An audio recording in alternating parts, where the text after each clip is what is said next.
Thank you again, and let's begin with our question and answer. The first question comes from Pueblo, Mexico, and the question is, why do long-term organizations tend to be considered the best?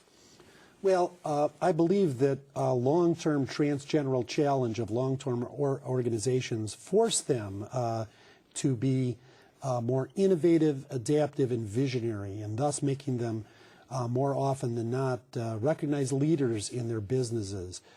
Coca-Cola, General Electric, Harvard University, all are incredibly sustainable and viable organizations. And all of those organizations think beyond the current quarter, semester, even decade as to how they can become sustainable in the long term. Great, thank you.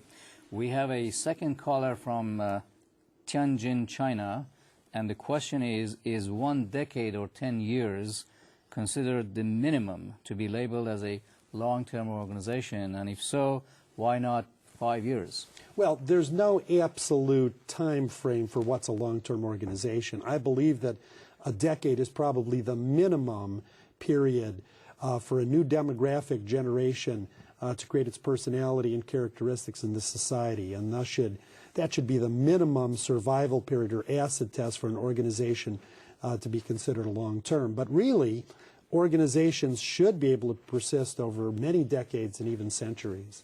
Excellent. We have another caller from Lima, Peru. The question is, governments are by their very nature long-term organizations. Which aspects of sustainability do you think should be most important for them? Well, I believe that the planet and the people should be the most two important aspects, since governments must become leaders of sustainable environments and must become a model of social responsibility and equity. They contribute to reducing pollution and increasing knowledge and poverty gaps in our communities. Governments have to be responsible and responsive to the needs of the people and to the period in which they're governing. Very good, thank you.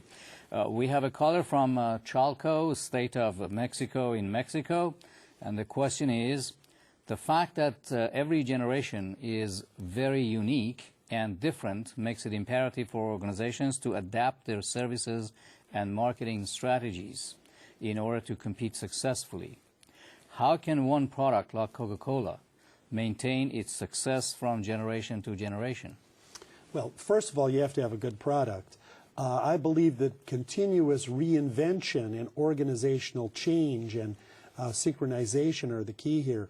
Diet Cola responded to a health issue that has been raised, and carbonated drinks are only one aspect of Coca-Cola's market. They now have health drinks and energy drinks on the market. At sports events, these are very popular. And also, it has been an organization which has attempted to sustain itself and to keep its employees with them for longer periods of time.